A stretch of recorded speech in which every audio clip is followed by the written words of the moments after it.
안녕하세요. 저는 보물 바른의 김용호 변호사라고 하고요. 제가 말씀드릴 부분은 크게 세 가지 부분인데, 처음에는 이제 건설 하도급 거래의 기본 구조, 다음 하도급 대금 직접 지급 보증 청구, 그다음에 직접 지급 청구, 이렇게 세 가지를 말씀드릴 건데요. 이제 주로 이제 협력업체 입장에서 자신의 공사 대금을 어떻게 회수할 수 있을 것인지 고민이 될 수밖에 없는데, 이 원청이 지금 무너져가는 입장에서 원청한테 직접 지급을 받기는 사실상 좀 어려운 상황이고, 그렇다면 고려해 볼 수 있는 것이 이제 보증기간, 즉 지급 보증을 청구할 수 있는 방법, 그리고 발주자한테 직접 청구할 수 있는 직접 지급 청구, 이렇게 직불 청구라고 하죠. 요걸 이제 고려해 볼 수 있고, 요 내용들을 좀 검토를 해보려고 하는데, 요 관련한 내용들은 이제 우리 하도급법과 건설산업기본법에 모두 규정이 되어 있습니다. 그런데 이 어떤 거래인지에 따라서 적용되는 법규가 다르기 때문에, 일단 기본적으로 이 하도급법이 적용되는 거래인지, 아니면 그렇지 않아서 일반적인 건설산업에 관한 건설산업기본법이 적용되는지, 그거를 먼저 한번 검토를 해보고, 자기가 어느 위치에 있는지, 어떤 지번이 있는지 그거를 확인해서 법률관계를 해볼 필요가 있으니 그 말씀을 드리려고 합니다. 왜냐하면 특히 이제 직불과 관련해서는 이 법률 효과가 아주 세밀하게 좀 다르게, 그리고 이 소멸 시점에 따라서 완전히 다르게 규정이 되고 있기 때문에 어느 법이 규정되는지에 따라서 완전히 달라집니다. 그래서 그 내용들을 말씀드리려고 했습니다. 그래서 기본적으로는 일반 항목도 상당히 중요하다 말씀드릴 수 있을 것 같습니다. 그래서 건설하도급의 기본적인 건설 주체에 대해서 말씀을 드리자면, 일단 기본적으로는 이제 원두급과 하도급으로 나눠볼 수 있고, 원두급에 이제 위임하는 사람은 위임인이라고, 즉 보통 이제 발주자라고 용어는 통일되어 있습니다. 그런데 원두급을 이제 하도급과 관련해서 하도급을 하는 위임하는 사람은 이제 보통 하도급법에서는 원사업자라고 부르고, 이 건설산업기본법은 수급인이라고 부릅니다. 그리고 하도급과 관련해서 수급을 받는 사람을 하도급법에서는 수급사업자, 그리고 건설법에서 하수급인이라고 불러서, 사실은 이 용어가 수급사업자와 수급인이 굉장히 용어가 비슷해 보이는데 사실은 전혀 다른 위치에 있는 그런 것이라는 점은 좀 염두에 주셔서 용어를 먼저 좀 한번 검토해 주시면 좋을 것 같고요. 그렇다면 이제 이 하도급법이 적용되는 거래는 무엇인가? 왜냐하면 하도급법이 적용되지 않는 거래는 일반 건설법이 적용되고, 하도급법에 관한 특별한 보호를 해주는 경우에는 하도급법이 적용되기 때문에 그 어떤 경우에 적용되는지를 일단 좀 정리가 필요할 것 같아서 이 부분을 좀 정리를 해왔는데, 먼저 이제 수급사업자와 원사업자의 기본적인 규모에 관한 요건이 필요하고요. 그 다음에 건설 위탁, 우리 건설에 대한 분은 건설 위탁에 해당되어야 하는데, 좀 정리해서 말씀을 드리자면, 이 수급사업자는 무조건 중소기업자여야만 된다. 이 중소기업자는 중소기업 협동조합에 따른 중소기업자를 의미하고, 건설업의 경우에는 평균 매출액이 한 1,000억 이하, 그다음에 자산총액이 5천억 미만인 경우를 의미합니다. 그래서 수급사업자는 중견기업도 안 되고 대기업도 안 됩니다. 그래서 무조건 중소기업이어야 된다. 그런데 원사업자는 중견기업도 되고 대기업도 되고, 그리고 중소기업자도 가능을 합니다. 근데 그렇게 중소기업자가 되려면 적어도 시공능력 평가액이 45억 이상이어야 된다. 그리고 수급사업자의 시공능력의 평가액을 초과해야만 적용될 수 있다. 그래서 가장 애매한 부분들이 이제 중소기업자가 중소기업자한테 위탁하는 경우에 하도급법이 적용되는지, 이 부분들이 사실은 가장 좀 애매한 부분이긴 한데, 그때는 이제 시공능력 평가액이 45억이 넘어가는지 여부를 확인해 보시면 될 것 같다. 그 다음에 이런 경우는 이제 피해가기 위해서 계열회사 조그만 회사를 중간에 껴서 법률관계를 만들 경우에는 그럴 경우에도 적용되지 않는다.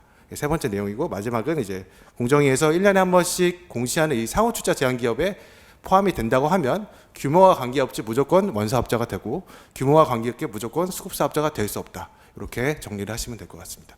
그리고 건설 위탁의 경우에는 본인의 업에 따라서 위탁을 하는 경우, 예를 들어서 현대차 그룹에서 현대건설한테 위탁을 한 경우에는 당연히 건설 위탁을 하는 것이 아니겠죠. 그래서 그 경우는 적용될 수 없다라고 말씀을 드릴 수 있을 것 같고요. 예를 하나 들으면서 말씀을 좀 드릴게요. 이 하도급에 보시면은 이제 중견기업과 중소기업 사이에서는 당연히 하도급법이 적용될 수 있습니다.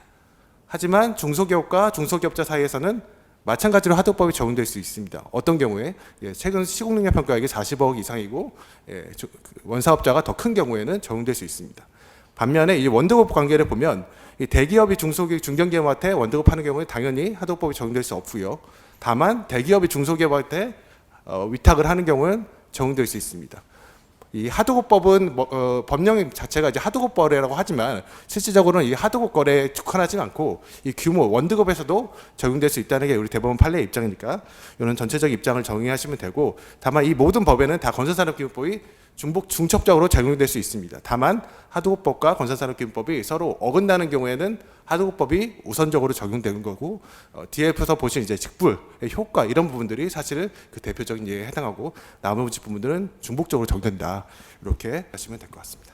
그래서 두 번째로 이제 하도급 대금의 직접 지급 보증 청구를 말씀을 드리면, 일단 기본적으로 하도급 대금의 지급 보증은 의무이다. 이 부분을 반드시 좀 기억을 하셨으면 좋겠어요. 그래서 원사업자와 수급사 사이에서는 하도급법에 따르면 계약 체결일로부터 30일 이내, 그 다음에 건산법에 따르면 수급인은 하수구인에게 계약 체결일로부터 30일, 하도급 계약을 체결한 일로부터 30일 내에 무조건 해줘야 된다.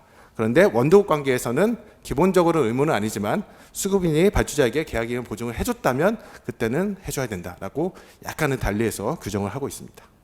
다만 이럴 경우에 이제 면제되는 사유가 있는데, 기본적으로는 이제 아주 소규모의 공사이거나 공사기간 단기인 경우에는 면제가 되고 있습니다. 그래서 하도급법에 따르면은 공사금이 1,000만 원 이하인 경우, 그다음에 직불 합의, 직접 지급 합의를 한 경우에는 그때는 또 지급 보증을 하지 않을 수가 있습니다. 그리고 하도급 대급 지급 관리 시스템을 통해서 하도급 대급 지급하는 경우에도 마찬가지로 지급 보증을 하지 않을 수 있는데, 최근에 이제 이 하도급법에 예전에 원사업자의 신용 등급이 A0 이상인 경우에는 요 이제 지급 보증 하지 않아도 된다는 규정이 있었는데, 이게 2020년부터 삭제가 됐습니다. 그래서 지금은 신용 등급과 관계없이 무조건 지급 보증을 해줘야 된다. 이 부분을 기억하시면 되고요. 건사법이 적용되는 경우에도 마찬가지로 1천만 원 이하, 그리고 직불 합의가 한 경우 면제가 된다. 그런데 이 하도급법과 건산법에 따른 이 계약 이행 보증 의무가 세밀하게 좀 다른데, 특히 이 동시에 수급사업자는 이제 원사업자에게 계약 이행 보증을 하고, 원사업자는 수급사업자에게 지급 보증을 하는데, 이 관계를 이제 동시행 관계로 규정을 하고 있습니다. 그래서 원사업자가 계약 체결일로부터 30일 내에 지급 보증서를 주지 않으면 수급사업자 입장에서도 기본적으로는 이제 이행 보증서를 주지 않아도 되는 이런 입지에 있긴 있습니다. 그런데 하청의 입장에 있는 이제 수급사업자 입장에서 원사업자가 이행보증서를 요구하는데 지급보증서를 안 주는 건 현실적으로 참 어렵기 때문에, 그러한 경우에 먼저 지급보증서를 이행보증서를 교부를 했다면, 그리고 원사업자가 지급보증서를 줘야 되는데 그걸 주지 않고 있다면, 원사업자는 기본적으로 처음에 교부받은 이행보증에 따른 이행청구를 할 수 없다는 게 하도급법 제13조 제10항인데요. 요거는 2014년부터 생겨진 조문입니다. 그래서 요게 기본적으로 이제 그런 경우를 대비해서 만들어진 조문인데, 이 규정 때문에 최근에 많이 이제 판례라든지 이런 것들이 많은 내용들이 좀 문제가 되고 있어서 그 부분들에 대해서 다시 한번 말씀을 드리고, 그다음에 건산법에 따른 그 하수빈의 이제 수급인에 대한 계약 이전 보증증은 이제 선이행 관계에 있다라고 말씀드릴 수 있을 것 같아요. 그래서 만약에 이제 좀 내용들을 보면 30일이 지난 다음에 공사 지급 보증을 한 경우에도 기본적으로는 가능합니다. 하도법에 따르면. 그런데 뭐 40일, 50일 이후에 계약 이행 보증하더라도 추후에 계약 이전 청구는 할 수가 있다. 근데 아주 예외적으로 뭐 수급사업자한테 지급보증서를 안 주고 있다가 수급사업자가 못할 것 같고 하니까 이러면 안 되겠다 싶어서 바로 지급보증서를 끊어주고 그 다음날 하도급 계약 해제하고 그 다음에 이행보증 청구하고, 이런 경우에는 안 된다는 게 또 작년에 나온 대법원 판례의 취지고요. 그 다음에 이제 수급사업자에게 지급보증서를 내어주지 않는 한은 원사업자는 이행보증서를 청구할 수 없는데, 예를 들어서 4달 후에 넉 달 후에 돈을 받기로 되어 있는데 2달짜리 지급보증서를 끊어주고 그걸 연장하거나 갱신하지 않은 경우에, 그럴 경우에도 마찬가지로 이행보증을 청구할 수 없다. 사실상 이행보증을 지급보증을 하지 않은 것이나 마찬가지다. 그것이 현금으로 지급되거나 설령 추후에 하도급 대금을 지급하더라도 마찬가지라는 것이 이제 2019년에 나온 대법원 판례 내용입니다. 그래서 이 부분도 알고 계시면은 굉장히 유용할 것 같습니다.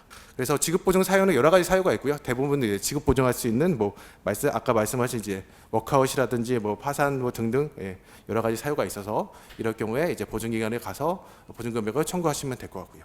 다만 이행연부가 불분명하다면 보증금 지급이 보류될 수 있습니다. 그래서 보증금의 지급 요건 충족 여부, 지급액에 대한 이견 등 이제 불가피한 경우에는 이제 지급이 보류될 수 있고, 보증기관 즉 이제 서울보증보험이나 이제 건설공제조합 같은 데서 수급사업자가 주장하는 계약의 이행연부가 불명확해서 자료 보완이 필요하거나 여러 가지 이견이 있을 경우에는 30일 내에서 지급을 보류할 수 있대 15일의 범위 내에서 한 차례 기간을 더 연장할 수 있다. 이렇게 말씀드릴 수 있을 것 같고요. 대부분 이제 문제가 되는 것이 이제 요 지급기일이 공사기간이 연장되는데 공사기간 연장한 지급보증서로 새롭게 끊어지지 않은 경우, 이런 경우가 주로 문제가 되고, 그다음에 공사대금이 증액됐을 때 증액된 대금에 대한 지급보증서를 끊어주지 않은 경우, 이럴 경우에 이제 문제들이 많이 발생하는데, 지급 여기 보면 이제 1조에서도 지급기일이 보증기간 안내는 채무의 하나입니다라고 되어 있기 때문에 반드시 지급기간을 연장해야 된다. 연장하지 않으면 조금만 못 받는 게 아니라 완전히 다 못 받는다. 이렇게 이해를 하셔서 반드시 연장하셔야 된다라는 부분이고요. 두 번째 이제 제7조에 보면은 요 약관인데요. 원도급의 발주자가 채무자의 공사 이행 기성급을 확정하기 위해 행한 기성검사를 기준으로 한다. 이렇게 되어 있기 때문에 발주자가 기성급을 확정해 줘야지 비로소 이제 보증기관에서 보증금을 지급하는데, 발주자가 협조를 하지 않거나 하지 않을 경우는 어떻게 해야 되냐 라는 것이 문제가 됐는데, 이 대법원에서는 그럴 경우에 건설공제조합으로서는 이를 객관적으로 적정하게 평가해서 보증금을 지급해 줘야지 발주자가 협력하지 않는다고 해서 금액을 마냥 미루면 안 된다라는 취지의 판례가 나와 있습니다. 여기까지 지급보증을 말씀드렸고요. 다음은 이제 이 직접지급 청구에 대해서 말씀을 좀 드릴게요. 직접지급 청구의 사유를 제가 좀 정리를 해봤는데, 기본적으로 비슷하긴 한데 상당히 좀 다른 부분이 있거든요. 처음에 이제 건산법 제1호에 보면 발주자가 하도급 대금을 직접 하수급인에게 지급하기로 발주자 수급인과 또는 발주자 수급인 하수급인이 그 뜻과 지급의 방법 절차를 명백하게 하여 합의한 경우로 되어 있고, 하도급법 제14조에서는 직접 수급자에게 지급하기로 3자 간에 합의한 때라고 되어 있거든요. 그래서 이게 사실은 같은 규정처럼 보이지만 어떻게 보면 되게 다릅니다. 왜냐하면 건산법에 따르면은 그 직접 지급의 뜻과 절차 방법을 명백하게 써서 합의를 하지 않으면 이 직접 지급 합의를 인정하지 않거든요. 그래서 이 직접 지급의 합의 절차 등등이 없이 그냥 직접 지급합니다라고만 쓰면 이 하도급법에 따른 직접 지급 청구권은 인정이 되지만 건산법에 따른 직접 지급권은 인정이 되지 않습니다. 하도급법에 따르면 하도급법이 정한 프로세스에 따라서 직접 지급을 하면 되지만, 건사법은 반드시 직접 지급에 따른 절차와 방법을 미리 합의해서 하지 않으면 인정이 되지 않습니다. 그리고 2호의 경우에는 하수급인이 직접 지급한 부분을 명하는 확정 판결을 받은 경우, 이 부분도 있는데, 사실 이 부분도 사실 좀 굉장히 좀 이상한 부분이거든요. 왜냐하면 발주자 입장에서는 수급인과 하수급인이 서로 재판에서 나온 결과를 가지고 아무런 통지도 받지 않았는데 갑자기 직접 지급을 해야 된다는 규정들이 있어가지고, 요거는 이제 건사법에 있는 규정이고요.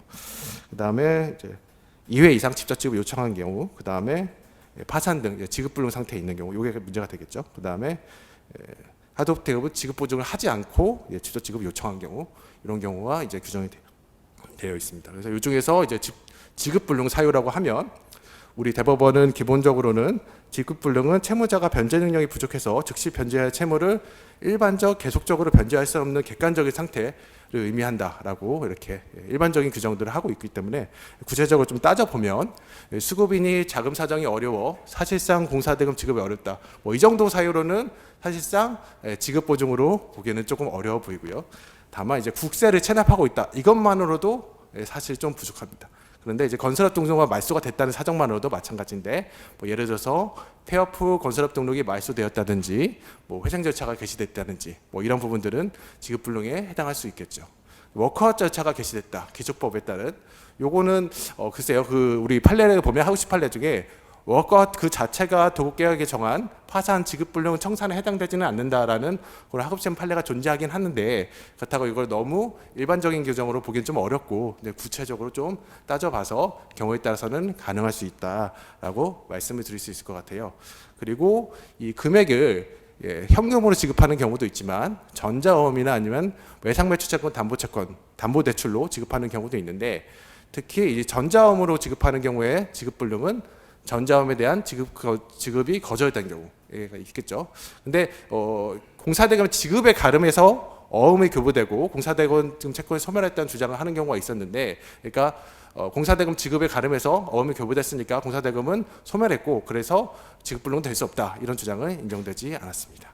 반면 외상매수채권 담보대출은 원사업자가 이제 외상매수채권 담보대출을 승인 내지 상환하지 않을 경우에 이 지급불능 사유가 발생할 수 있고, 우리 태양건설의 사건에서는 최근에 이제 다행스럽게도 매달대 대책 항원이 다 승인된 것으로 보이고, 요거를 승인하지 않으면 이제 수급 사업자 내지는 입장에서는 사실은 이걸 이제 다시 도로 토해내야 되는 그런 상황이기 때문에, 그거를 변제하지 않으면 사실은 부도 처리가 나는, 예전에 대규모로 이것 때문에 이제 부도가 난 경우가 있었죠. 그래서 사실은 최근에 많이 문제가 됐지만, 이런 부분들은 다시 최근에 다행스럽게도 그러진 않았다. 근데 앞으로도 문제가 될 수가 있고요.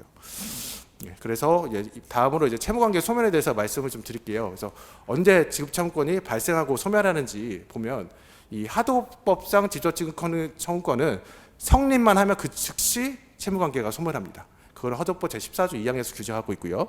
건산법에서는 하도급 대금을 직접 지급하면 채무관계가 소멸합니다. 그거는 죄송합니다. 건산법 제35조 3항에서 규정을 하고 있습니다. 그래서 우리 이제 직접 지급 합의의 경우를 한번 예를 들어서 보다라고 하면, 그 하도급 기성 후에 직접 지급 합의를 하는 경우가 있잖아요.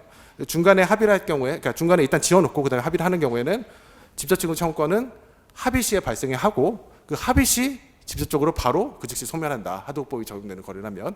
근데 건산법이 적용되는 거래라면 합의 시 발생하고 그걸 지급할 때 소멸하게 된다. 근데 거꾸로 처음부터 이제 직접 지급 합의를 하고 이후에 기성하는 경우도 있잖아요. 근데 논리적으로 보면 하도급법이 적용되는 거래라면 처음부터 직접 지급을 합의를 하면 그 즉시 발생지 소멸이 되기 때문에 향후에는 공사대금 채권이 발생할 여지가 자체가 없는 것처럼 이상하게 오인될 수가 있기 때문에, 대법원에서 그런 걸 해석으로 그럴 경우는 이제 시공시에 직접 발생하고 소멸한다라고 좀 선회해서 해석을 하고 있습니다. 반면 건사법이 적용되는 거래를 한다면 시공시에 발전하고 지급할 때, 대금을 지급할 때 소멸합니다. 이게 왜 중요하냐면, 이 수급 사업자라든지, 그러니까 원청 하청이라고 할게요. 그러니까 원청과 하청의 채권자들이 언제든지 이 채권을 가압류할 수 있는 시기, 이 가압류할 수 있는 시기의 종기를 의미합니다. 요 지금 소멸 시기는. 그렇기 때문에 이거는 상당히 중요하고, 자기가 어떤 거래가 적용되는지 일단은 파악을 하고, 그 파악에 따른 거래에 언제 소멸하는지 꼼꼼히 한번 따져보셔야 되는 문제라고 보입니다. 그래서 아까 말씀드린 것처럼 두 결에는 법이 완전히 다르게 규정이 되기 때문에, 우리 학업시험 판례에서는 요거는 하도급법에 따라서 제4조에 따라서 서로 상호 어긋나는 경우에 해당하기 때문에, 하도급법이 적용되면 하도급법에 따라서, 건산법이 적용되면 건산법에 따라서 하는 거다라고 판단을 하고 있습니다. 그래서 몇 가지 사례들을 조금 말씀을 좀 드릴게요. 첫 번째, 수급사업자가 가압류한 이후에 직접지급 청구까지 한 경우. 예를 들어 보겠습니다. 수급사업자가 본인이 이제 공사대금 채권이 있고 직접 지급 사유가 있음에도 불구하고 직접 지급 청구를 하지 않냐고 바로 압류이 들어가는 경우, 그 경우에 직접 지급, 그 후에 아차 싶어서 다시 직접 지급 청구를 했던 경우에, 그 경우에 과연 이제 직접 청구의 효력이 있는지가 문제가 된 적이 있는데, 기본적으로 직접 청구를 하기 전에, 직접 직불 청구를 하기 전에 가압류 등이 되어 있으면 직접 청구의 대상이 되지 않습니다. 그런데 직접 청구 청구를 한 본인이 직접 가압류를 한 것이 있다면 그건 좀 달리 봐야 되지 않냐라는 여지가 있었는데, 대법원은 얄짤없이 그 경우도 안 된다. 그래서 수급사업자 입장에서는 사실은 직접 직불 청구는 본인이 단독으로 전부 이제 만족을 받는 것이고, 이 가압류 절차, 일반적인 민사집행 절차를 들어가면 안분 같이 나눠 먹는 그런 거기 때문에 사실은 직불하는 게 더 좋거든요. 근데 본인이 직불 청구권이 있음에도 불구하고 이상하게 가압류를 들어가서 나눠 먹어야 되는, 아주 자승자박을 하는 이런 케이스가 됐다고 보시면 될 것 같아요. 그다음에 직접 지급한 수급자가 여러 명인 경우, 여러 명인 경우에는 어떻게 해야 되냐. 그래서 발주자에게 직접 지급 청구한 수급자를 여러 명인 경우는, 우리 하고심 판례는 일단 도달의 시의 선호에 따라서 우열관계를 정하고 그 나머지는 안분 배당해야 된다라는 판례가 있긴 한데, 사실은 이게 이제 발주자 입장에서 수급사업자, 원사업자가 규모 언제 되는지 이런 걸 다 하기 좀 어렵기 때문에, 기본적으로 이제 채권제 불확실로 변제 공탁을 할 수 있다라는 견해가 있고, 이게 나름대로 가장 좀 합리적인 것으로 보입니다. 다음으로, 원사업자가 하도급 대금 지급 보증을 했으므로 직불 청구에 응할 수 없다라는 발주자의 주장. 이건 뭐냐면, 발주자가 이제 직불 합의를 해줬어요. 원래는 그 지급 보증을 했기 때문에 지급 보증이 되어 있기 때문에 직불을 해주지 않아도 되는데, 본인이 직접 지급 합의를 해준 거죠. 그런 상황에서 수급사업자가 돈을 주세요라고 얘기를 하니까, 이거 공제적 가서 보증기간을 받으면 되죠, 왜 나한테 청구하냐라고 주장할 수 있는지에 관한 문제인데, 우리 하고심에서는 그렇게 할 수 있다. 수급사업자 입장에서는 왜 나한테 오냐, 발주자 입장에서는 왜 나한테 오냐, 보증기 가서 받아라라고 얘기할 수 없다라는 것이 문제입니다. 그래서 마지막 사유는 뭐냐면 그 수급사업자가 원사업자한테 공사대금을 60일을 하도급 거래가 적용되는 경우 60일을 경과해서 지급하는 경우에는 무려 15.5%의 지연이자를 가산해서 지급하여야 되는데 이런 거래 그러니까 15.5% 지연 이자를 원사업자가 아닌 발주자한테 청구하는 경우에도 지급해야 되냐라는 문제가 있을 수 있는데 우리 판례 대법원에서는 그럴 경우에는 발주자가 그렇게 고율의 이자를 지급할 필요 없고 하였다라고 판시하고 뭐 통상적인 상사 이자 6% 지급하면 될 것으로 보입니다. 여기까지 제가 드린 말씀 준비한 부분들을 말씀드리겠습니다. 감사합니다.